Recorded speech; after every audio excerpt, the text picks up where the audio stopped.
Ja, dames en heren, welkom bij een nieuwe uitzending van Venray in Bedrijf. En ook weer vanuit zaal 7. En vandaag ontvang ik wederom 3 gasten hier aan tafel die komen vertellen over hun bedrijf. Ja, en als eerste gasten zitten hier Roel Kousmaker en Peter Hendricks van Sportcenter Venray.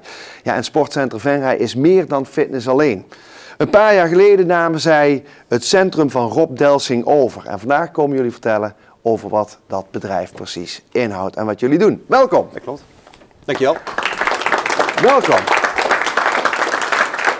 Ja, vertel eens, wie en wat is Sportcenter Venray? Zo moet ik het toch uitspreken, hè? Ja, Sportcenter Venray, eigenlijk Sportcenter geheel, Sportcenter Resilience Venray, maar daar struikelt iedereen over, dus we houden het kort. Sportcenter Venray. Ja, wat zijn wij? Wie zijn wij? Wij zijn eigenlijk een sportschool die zich probeert te onderscheiden door op een andere manier het sportgebeuren aan te bieden voor mensen. Ja, omdat we weten dat we allemaal moeten bewegen. Ja, nou, daar gaan we het dadelijk wat uitgebreider over hebben. Ja. Voor de mensen die jullie sportcenter niet kennen, waar zijn jullie te vinden? In het Brugske, bij de Mozartstraat, onder de flat. Ja, vroeger zat daar dus inderdaad de sportschool van Rob Delsing. Die hebben we dus een aantal jaren geleden overgenomen. Ja. En daar kun je ons vinden. Ja, want hoe lang zijn jullie nu bezig dan? Sinds, nou officieel, we hebben het overgenomen 1 oktober 2014. En na enige verbouwingswerkzaamheden. Dat was wel nodig. Een heleboel eventjes op de schop genomen, letterlijk en figuurlijk. En toen hebben wij 1 februari 2015 zijn we begonnen te draaien in het nieuwe concept. En 1 maart 2015 hebben we een officiële opening gehouden. En ja, dat is inmiddels alweer bijna 3 jaar. Ja. En dan vliegt de tijd dus. Dan vliegt de tijd. Ja, want jullie omschrijven jezelf, als ik de woorden goed mag gebruiken, als lifestyle club. Ja, dat klopt. Nou, vertel eens. Nou goed, we zijn natuurlijk een sportschool, maar we doen meer dan alleen maar bewegen. We kijken veel meer, zeg maar, in de totaliteit als iemand bij ons binnenkomt van God, waar kunnen we je nou eigenlijk mee helpen? Dus daar begint het al met de vraagstelling, hè? Waar kunnen we je nou mee helpen? Dat is bewegen, maar het is ook meedenken over de voeding, gezonde voeding.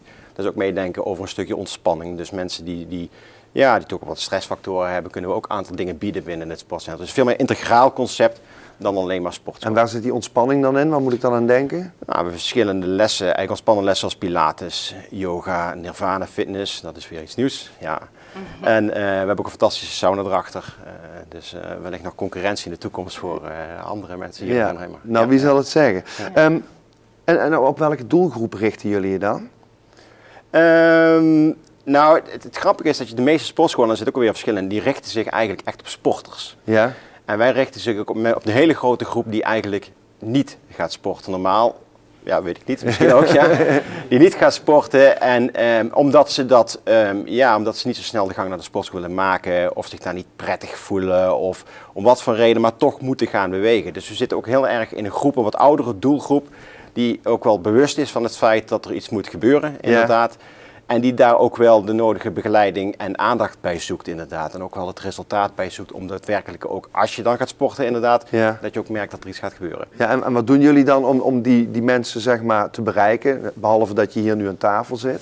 Ja, dat doe je op verschillende. Nou, het grootste medium, zeg maar, wat wij dus hebben, is toch de mond-op-mond reclame. Ja. Dat doen we dan zelf niets aan, behalve dan goede kwaliteit leveren, blijkbaar. En daardoor komen dan toch mensen weer binnen. We werken ook met een systeem dat mensen beloond worden als ze een poosje bij ons getraind hebben. En dan krijgen ze een beloning.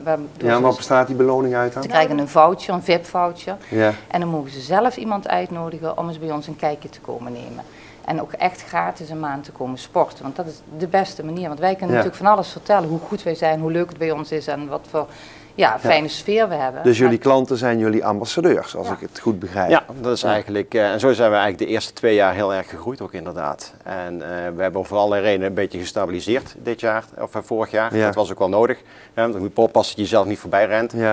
Ja, en nu gaan we wat andere marketingactiviteiten doen. Nou, we zitten hier natuurlijk. We adverteren regelmatig in de PLMA's, regelmatig met Facebook-campagnes, Google AdWords. Nou, eigenlijk het hele scala aan, zeg maar, offline en online marketing. Maar er is dus voldoende ruimte ook nog voor nieuwe klanten om bij jullie binnen te lopen. Absoluut. Ja. Waarom is fitnessen nou eigenlijk en sporten zo belangrijk? Ja, goed. Kijk, eigenlijk weten we stiekem wel dat bewegen gewoon belangrijk is voor ons. Hè. 100 jaar geleden liepen we ongeveer 20 kilometer per dag. En je zult niet geloven, maar tegenwoordig halen we net 800 meter per persoon per dag. Dat is bijna niks meer. Dus bewegen is belangrijk, maar wat we ook merken is dat krachttraining, wat vroeger een beetje in een hoekje zat van bodybuilders, een beetje obscuur, steeds meer zeg maar gemeengoed gaat worden en ook geadviseerd wordt, onder andere door de Gezondheidsraad voor met name ook de ouderen, om inderdaad met krachttraining te zorgen dat die botmassa en die spiermassa gewoon eigenlijk op peil blijft. En dat je daarmee eigenlijk langer vitaler blijft. Maar wat je zegt, het beeld van krachttraining van vroeger is de bodybuilders. Ja, dat doen we niet. Maar waar moet ik nu aan denken dan? Ja, toch, er zijn toch andere fitnessconcepten tegenwoordig die zich met name ook richten op korter en intensiever sporten. De apparaten die wij gebruiken, die zijn ook wat dat betreft veel meer high-tech. Die sluiten meer aan bij een doelgroep die eigenlijk niks heeft met dat soort dingen. En daar ook niet te veel in wil verdiepen, maar zich toch wil ontwikkelen. Ja. En wat maakt, als je nou, want nou goed, er zijn behoorlijk wat sportscholen, fitnesscentra. Ja. Wat maakt jullie nou echt uniek? Ja, ik denk dat dat toch een stukje aandacht, begeleiding is, de sfeer die er is.